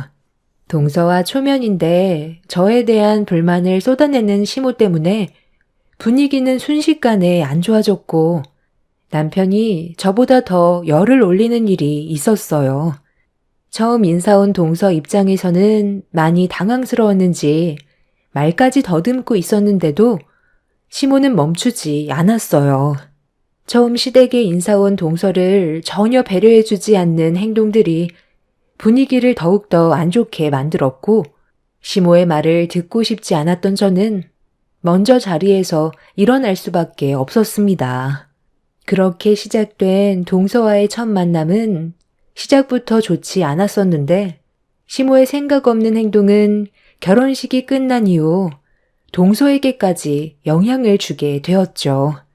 시댁에 모임이 있을 때면 동서와 단둘이 있게 되는 상황이 만들어졌는데 그때마다 신경이 거슬릴 정도로 동서의 말투에 심기가 상당히 불편했었어요. 동서, 지금 나랑 뭐 하자는 거야? 내 말이 안 들려? 내가 분명 빈 그릇 좀 정리해달라고 부탁했잖아. 지금 거기 앉아서 뭐 하는 건데? 내 말 안 들리냐고 물어봤잖아. 저 귀에 안 다쳤어요. 다 들리니까 너무 큰 소리로 말하지 마세요. 제가 안 한다는 것도 아니고 지금 핸드폰 하는 거 안 보여요? 좀 기다려줄 수 있잖아요. 아까 음식부터 식기 정리까지 전부 나 혼자만 하고 있는 거 알아? 말만 알았다고 하지 도와줄 생각은 전혀 하지 않고 있잖아. 너무하다고 생각 안 해? 제가 지금 일부러 안 도와드리는 것도 아니고 일 때문에 바빠서 그러는 건데 좀 봐주면 안 돼요? 그렇게 힘든 일도 아닌데 정말 너무하네요. 왜 이렇게 시끄러워? 새며느리 들어왔다고 벌써부터 군기 잡는 거니? 네가 손이 사람이면 대신 해줄 수도 있는 거지. 일 때문에 그런다잖아. 하기야. 집에만 박혀 있으니 네가 뭘 알겠어? 애들 본다는 핑계로 일도 안 하고 있는데 고생하는 막내 며느리 위해서 주말에는 좀 쉴 수 있게 네가 해줘도 되는 거잖아. 대기업에서 일하는 게 어디 쉬운 줄 알아? 주말도 없다는데 오래간만에 쉬는 날까지 갈굴 필요는 없는 거잖니. 어쩜 너는 남에 대한 배려가 조금도 없니? 저는 집에서 애들 보면서 가사 일하고 있으니까 어머님 댁에 와서 노동하는 건 당연한 거라고요. 지금 너무 대놓고 저랑 동서를 차별하고 있잖아요. 이럴 거면 뭐하러 모이자고 하는 거예요? 어머님 집안에 똑같이 며느리로 들어왔으면 당연히 해야 되는 것들인데 대기업에서 일하는 것까지 제가 봐줘야 해요? 어머님, 저 너무 눈치 보여서 못 오겠어요. 제가 노는 것도 아니고 일적인 문제로 회사 사람들과 얘기 중이었는데 그걸 못 보고 저한테 화내는 형님이 너무 배려심도 없는 것 같아서 기분이 정말 안 좋아요. 오늘은 저 먼저 들어가 볼게요. 형님이 저를 이렇게까지 마음에 안 들어 할지 몰랐어요. 동서의 행동에 제가 더 어이가 없었는데 시몬은 잘잘못을 따지는 게 아닌 일방적으로 제가 무조건 잘못을 했다며 좋지 않은 상황을 손윗사람이 풀어야 한다면서 동서에게 사과하라고 저에게 화를 냈습니다. 매번 제 옆에 앉아서 핸드폰만 하고 있는데 어느 누가 그 모습을 보고 가만히 있겠어요. 하루 이틀도 아니고 저만 일을 하는 건 배려가 아니라고 생각했습니다. 하지만 시몬은 제 편이 아닌 동서 편에 서서 저에게 언성을 높이며 화를 냈어요. 편을 들어달라는 것도 아니고 중간 위치에서 얘기해달라는 것 뿐이었는데 시몬은 모든 상황들이 전부 제 탓이라고 시댁에서 나가려는 동서를 붙잡았어요. 이미 저는 안중에도 없었고 오로지 동서한테만 집중이 되어 있었습니다. 전부터 항상 저를 무시하던 시모 때문에 스트레스를 정말 많이 받았었는데 동서가 오면서부터 더 심해졌었죠. 결국 이 문제로 인해 서운한 감정이 터지게 되었고 열을 올리면서 화를 내다 보니 이런 상황을 알게 된 남편까지 거들면서 시동생과도 마찰이 생기게 되었습니다. 한바탕 난리가 난 이후 저희 부부는 시댁에 더는 가지 않겠다고 확실하게 의사 표현을 했어요. 시모도 제 얼굴은 보고 싶지 않다면서 2번 다시 오지 말라고 동네가 떠나갈 정도로 소리를 질렀습니다. 7년간 결혼 생활을 하면서 제일 크게 화를 냈었고 남편도 더는 함께하고 싶지 않다며 제가 상처받아 눈물을 흘리고 있는 모습을 보고는 가족과의 연을 끊어 버렸습니다. 그동안 좋은 관계를 유지하기 위해 노력했었는데 이렇게까지 되어버린 이유는 제가 아들이 아닌 딸을 낳았다는 게 문제였죠. 첫째도 딸, 둘째도 딸이다 보니 저에 대한 불만이 더 커지긴 했었지만 동서가 보는 앞에서 저를 대놓고 무시한 건 저도 조용히 넘어갈 수가 없었어요. 뭐가 문제인지 제대로 짚고 넘어가지 않는다면 더 심해질 게 뻔할 테고 오로지 저만 상처를 받게 될 텐데 이런 취급을 받고 싶지 않아 저도 강하게 밀어붙였었네요. 언제나 조용히 넘어가던 제가 한바탕 흔들고 나니 시모도 많이 당황했는지 더는 저에게 어떠한 연락도 오지 않았어요. 오히려 저희 부부는 시댁에 가지 않는 게 훨씬 더 스트레스 덜 받고 가족들과 함께 보낼 수 있는 시간도 만들 수 있어 평생 안 보고 살 생각을 가지고 있었습니다. 시댁에만 가면 가족이라는 단어가 떠오르지 않을 만큼 서로 얼굴 붉히고 있는데 그럴 바엔 차라리 안 가는 게 현명한 방법 같았어요. 7년간 제가 해오던 일들을 시모가 이제 막 며느리로 들어온 동서를 데리고 집안일을 가르쳐야만 하는 불편함이 생기게 되었죠. 애미야, 그동안 잘 지냈니? 애들은 아픈 것 없고 이제 화 좀 가라앉았어? 언제까지 연락 안 하면서 지낼 거니? 그래도 우리가 가족인데 시간을 너무 오래 끄는 것 같구나. 이번 주 주말에 잠깐 얼굴 좀 볼 수 있을까? 할 말도 있고 우리 집에 경사가 생겼거든. 막내 며느리가 글쎄 임신을 했단다. 이게 얼마나 기쁜 소식이니? 저번 일은 내가 좀 미안했다. 막내 며느리를 네가 너무 참는 것 같아 예민한 태도를 보였는데 앞으론 그런 일 없을 테니까 이제 그만 기분 좀 풀어라. 우리가 연락 안 하고 지낸 지 벌써 2달째다.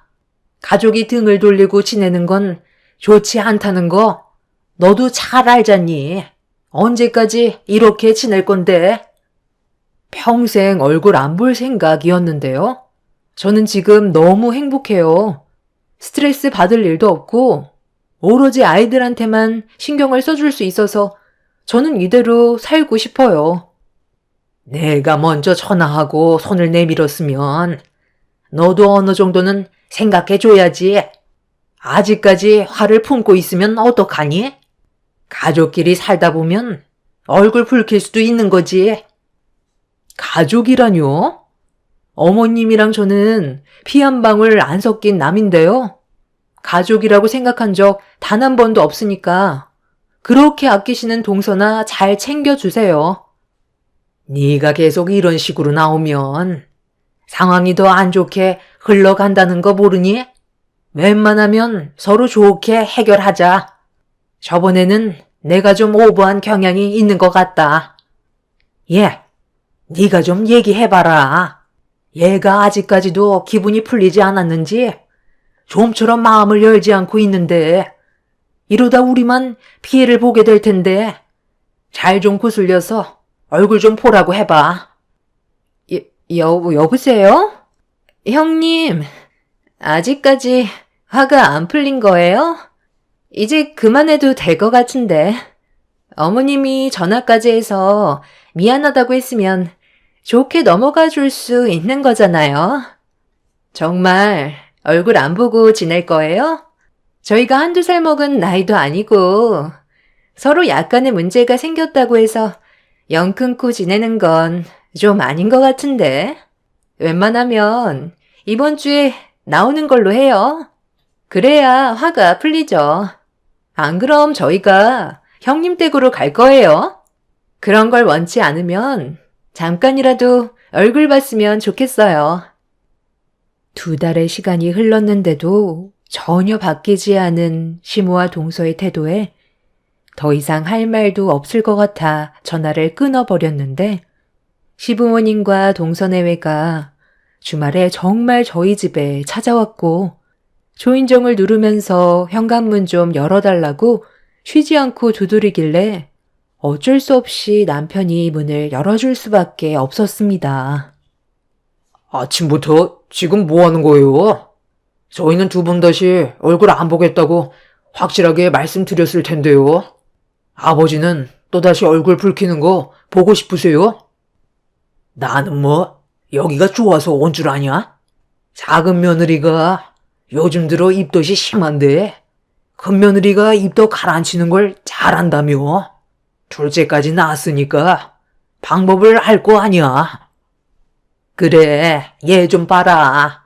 아주 반쪽이 되어버렸다. 음식을 제대로 먹지도 못하고 냉장고 문만 열면 화장실 직행인데 이러다 탈진해서 쓰러질까봐 걱정돼서 찾아올 수밖에 없었다. 도움 받으려고 힘들게 왔는데 그냥 내칠 건 아니지? 저번 일도 그렇고 사과할 겸 온 거니까 대화로 좋게 풀자고. 그래, 형수. 그냥 좋게 넘어가면 안 될까요? 이러다 정말 어떻게 될까봐 너무 걱정된다고요. 형수가 좀 도와주세요. 아무리 얼굴 붉히면서 싸웠어도 가족이잖아요. 형님, 제가 지금 아무것도 먹지 못해서 하늘이 노랗게 보일 정도예요. 저 정말 이러다가 세상 떠나면 어떡해요? 하루 이틀 입덧하는 것도 아니고 쉬지 않고 계속 하다 보니까 온몸에 힘이 없어요. 그런데 형님이 해준 음식들이 생각이 나더라고요. 갈비찜 해주면 기운 좀 되찾을 것 같은데 어떻게 안 될까요? 그래. 다른 것도 아니고 얘가 임신해서 입덧 때문에 엄청 고생하고 있는데 뱃속에 있는 아이를 위해서라도 네가 신경 좀 써주면 안 되겠니? 저한테 온갖 상처를 줄 때는 언제고 아쉬우니까 찾아와서 뱃속의 애핑계로 저를 이용하려는 거 모를 줄 알아요? 입덧한다고 세상 떠나는 것도 아니고 시간 지나면 어차피 가라앉게 되어 있어요. 정 힘들면 산부인과 가세요. 여보, 우리 오늘 애들 데리고 바람 쐬러 가기로 했잖아. 서둘러 준비해서 나가는 게 좋겠어. 저희 가족도 일정이 있는데 연락 없이 찾아와선 다짜고짜 동서가 입덧 때문에 고생한다고 저보고 음식을 해달라는 시댁 식구들의 행동에 이미 기분은 상당히 안 좋았어요. 본인들만 생각하는 이기적인 행동들은 전혀 바뀌지도 않았으면서 제가 나가달라는 말에 서운하다며 저희 집에서 또다시 난리를 치기 시작했죠. 남편도 이미 그런 모습에 질려버렸는지 당장 나가달라고 소리를 질렀고 시모는 나가지 않겠다면서 또다시 얼굴을 붉히게 되는 일이 생겨버리게 되었네요.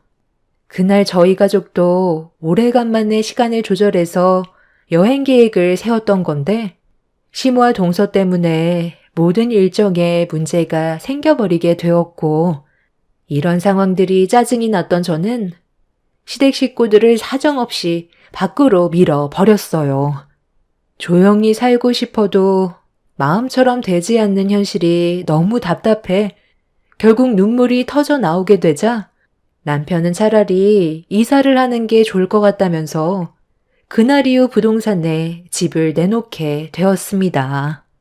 남편의 결정에 하루라도 빨리 이사를 가고 싶었지만 저희가 계획했던 것과는 다르게 생각보다 집이 빨리 나가지가 않았어요. 그만큼 시간은 더 지체되었고 시모는 저에게 끊임없이 연락을 시도했습니다.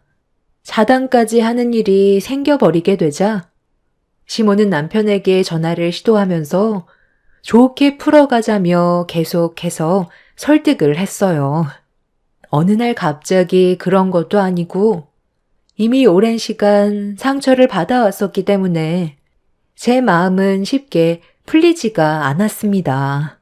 그런 관계가 지속이 되던 어느 날 저희 부부가 어쩔 수 없이 시모의 얼굴을 볼 수밖에 없는 일이 생겨버리게 되었습니다. 입덧하는 동서를 살펴주던 시모가 무리를 했는지 몸살이 나서 병원에 입원했다는 말을 듣게 되었고 시부의 전화에 어쩔 수 없이 병원을 갈 수밖에 없었어요. 조심스럽게 병실 문을 열었고 동서는 눈물을 흘리면서 들어오는 저희 부부를 노려보고 있었습니다. 꼭 이렇게까지 했어야 돼요? 저희가 도움을 요청했으면 형님도 기분이 상한 게 있더라도 가족이니까 도와줄 수 있는 거잖아요. 그럼 서로 다시 좋은 관계로 발전해 나갈 수 있는 계기가 됐을 텐데 지금 이걸 보세요. 이게 다 누구 때문에 벌어진 일인 것 같아요? 왜 형님 입장에서만 생각하냐고요? 됐다. 그만해라. 그래도 내가 걱정이 됐는지 병문안을 왔잖니. 그래, 이제 잘들 좀 지내보려고? 나도 여태까지 너한테 좋은 모습 보여주지 못했으니 당연히 얻게 된 결과인 거 충분히 인지하고 있다. 오죽했으면 도움을 요청했었겠니? 그만큼 나도 체력의 한계를 느끼다 보니까 전화를 계속 했던 거다. 이번 일을 통해서 나도 되돌아볼 수 있는 계기가 되었으니 앞으로 너한테만 얼굴 붉히는 일은 없게끔 하마. 그러니 앞으론 좋게 풀어갔으면 좋겠구나.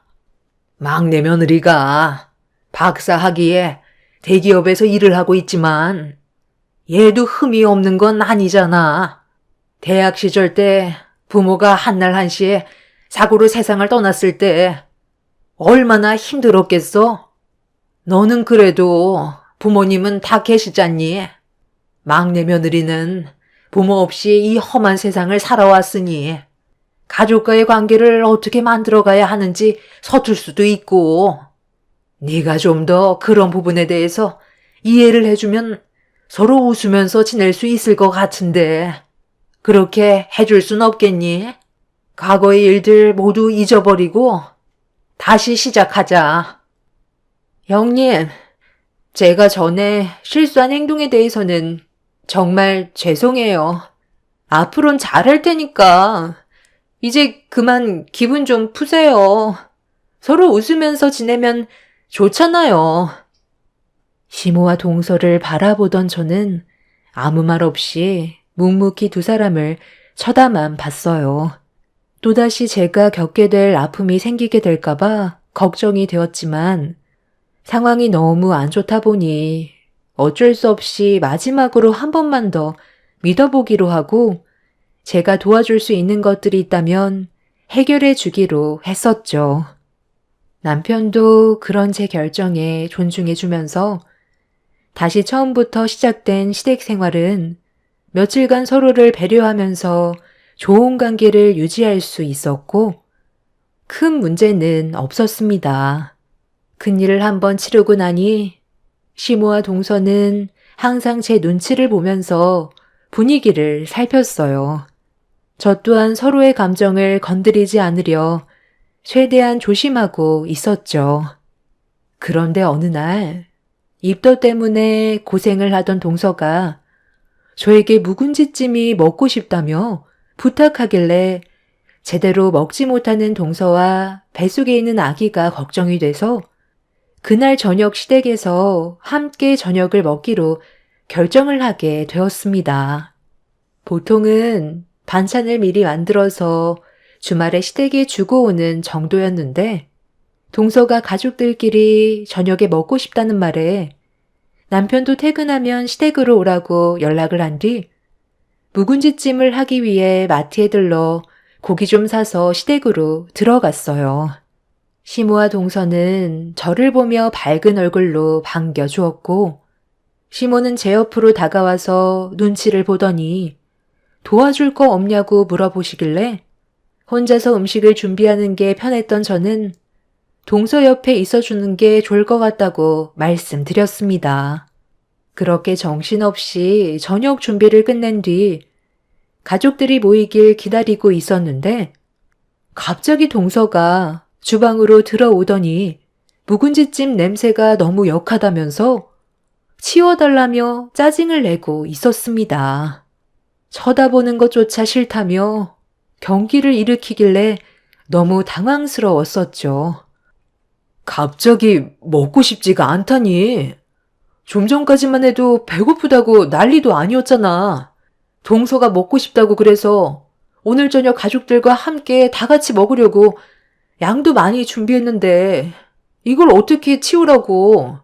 속이 비어서 그런 걸 수도 있으니까 일단 먼저 줘볼까?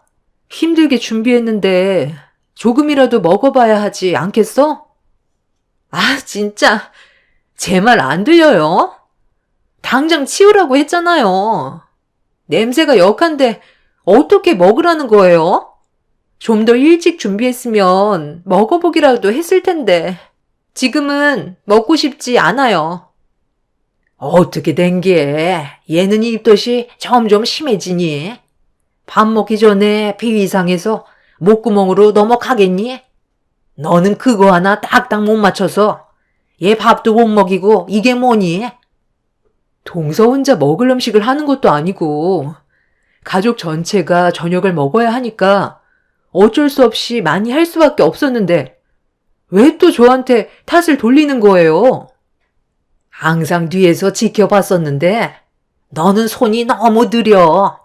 일부러 막내 며느리 속 뒤집어지라고 그러는 거지? 이런 식으로 복수하는 거 아니야? 그러니까요. 형님, 입덧 안 해봤어요? 제때에 먹지 못하면 냄새조차 맡고 싶지 않다고요. 둘째까지 나왔으면서 이런 거 하나 딱딱 못 맞춰요? 나 참 힘들게 장봐와서 땀 흘리며 정성껏 준비했는데 결국 돌아오는 건 이런 거야? 나는 동서가 먹고 싶대서 계획에도 없던 일이었는데 동서랑 뱃속의 아이를 위해 정말 열심히 만들었다고. 그런데 방금 뭐라고 했어? 이게 서로를 위한 배려인 거야? 입덧 때문에 갑자기 먹고 싶지가 않으면 좋게 얘기할 수 있잖아.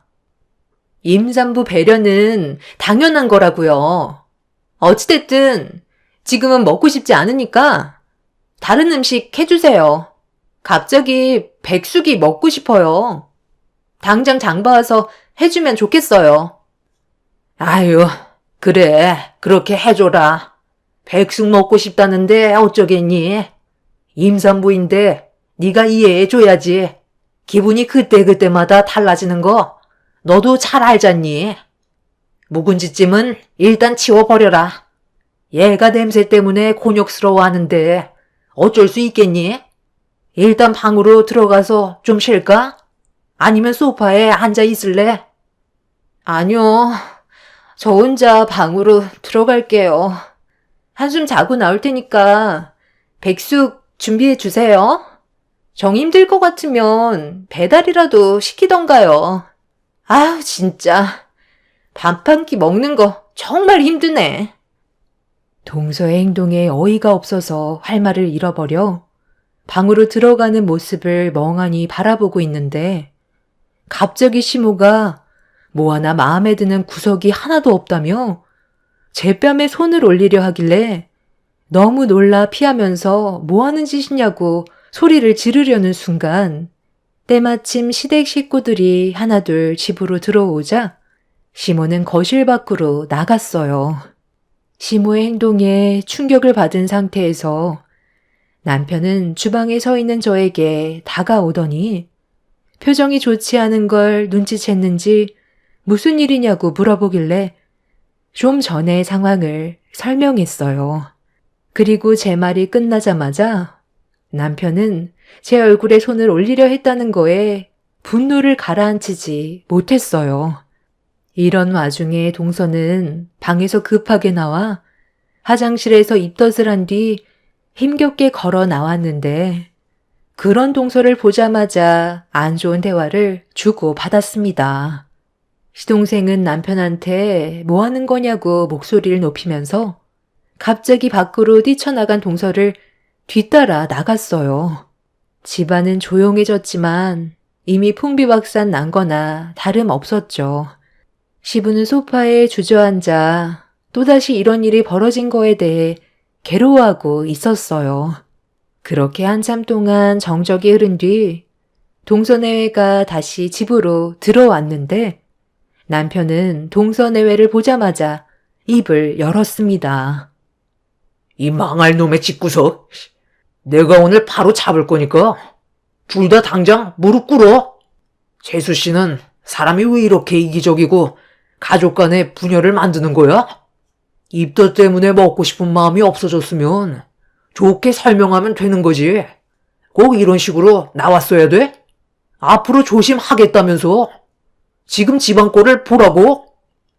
어머, 그래서 이게 다 내 탓이라는 거예요? 형님이 제때에 음식 해줬으면 아무 일도 없었다고요. 제가 부탁한 게 언제인데 그거 하나 딱 못 맞춰서 밥을 먹지 못했잖아요. 뱃속에 있는 아이한테 문제라도 생기면 아주버님이 책임질 거예요? 도와주겠다는 말만 그러지. 일부러 제가 고통받는 걸 즐기는 거 아니냐고요. 동서, 말이 좀 심한 거 아니야? 나도 똑같은 경험을 했었고, 그 고생을 알기 때문에 최대한 서둘러서 음식 준비해 주려고 했었어. 그런데 고통받는 걸 즐긴다고? 오늘로써 확실하게 알 수 있겠네. 동서랑 나는 서로 좋아질 수 없는 관계고, 앞으로도 얼굴 안 보고 사는 게 상처를 받지 않는 유일한 방법이니까 네가 직접 해서 먹어. 더는 대화조차 섞고 싶지 않아 아이들을 데리고 남편과 함께 집으로 돌아가려는데 현관문을 나서려는 순간 동서가 갑자기 제 머리채를 잡아 사정없이 흔들었어요. 너무 순식간에 일어난 일이라 무방비 상태로 당해 버렸고 동서의 돌발 행동에 놀란 남편은 동서를 저에게서 떼어내려고 밀어내는 순간 손으로 잡고 있던 인부복이 뜯어졌고 온 가족이 동서의 몸을 보자마자 경악을 하고 말았습니다.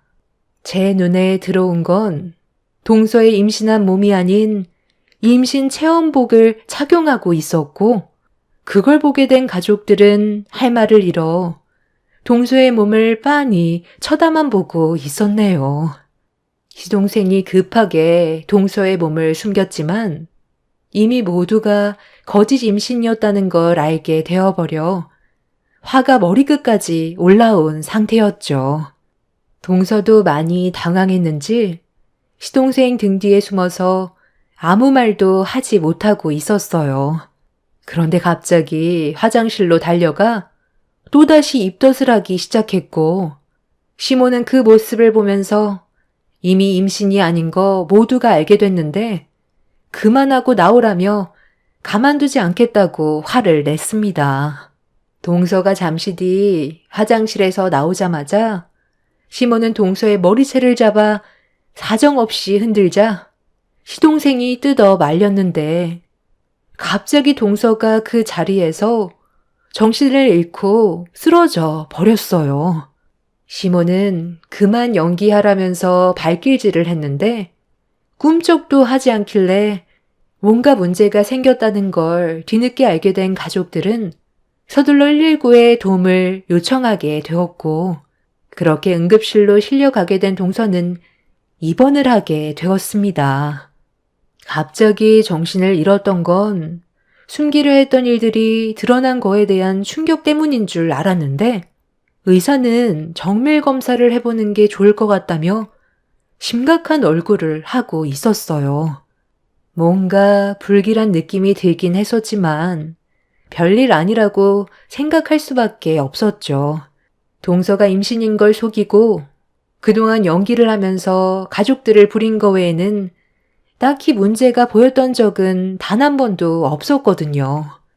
시동생은 이 사실을 전부 알고 있으면서도 시댁에서 손가락 하나 까딱하고 싶지 않다는 말에 묵묵히 지켜만 보고 있던 게 다였다며 딱히 몸에 문제가 있는 걸 발견한 건 없었다고 했는데 정밀 검사 결과가 나오는 순간 가족 모두 경악을 할 수밖에 없었습니다.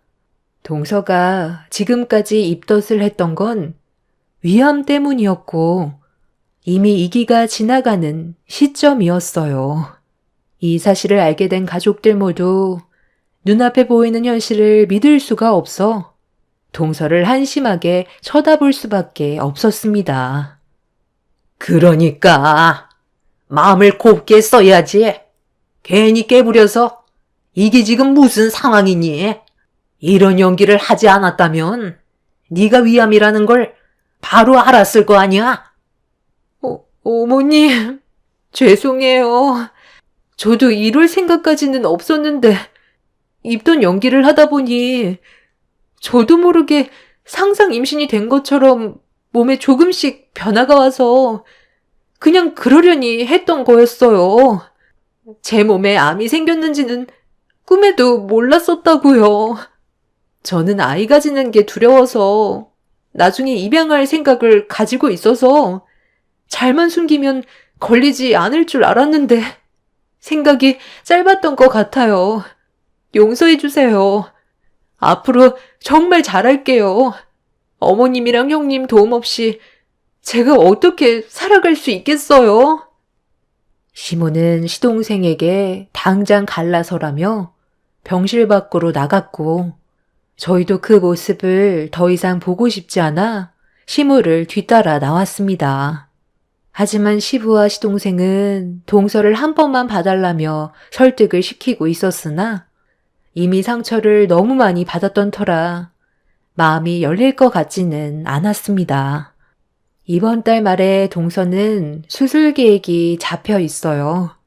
그 전에 저희와 다시 좋은 관계를 만들어 가고 싶어 하지만 이미 가족들을 어떻게 생각하고 있는지 전부 다 알았기 때문에 아직까지 얼굴 한번 안 보고 있습니다. 뒤늦게 자신의 행동에 대해 후회를 한 시모는 저와 다시 좋은 관계로 풀어나가려 했지만 제 얼굴에 손을 올리려 했던 건 절대로 용서할 수가 없을 것 같습니다. 저희 가족은 예정대로 이사를 진행할 거고 이번 일을 통해 가족과의 연을 아예 끊어낼 생각입니다. 저희 가족만 보며 사는 게 행복을 유지할 수 있는 유일한 방법인 것 같네요.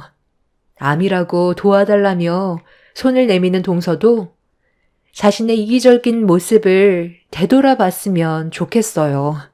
세상 떠날 날이 돼야 깨닫게 될 것 같긴 하지만 자신의 업보겠죠. 인생살이 정말 쉽지 않네요. 제 사연 들어주신 분들 감사합니다.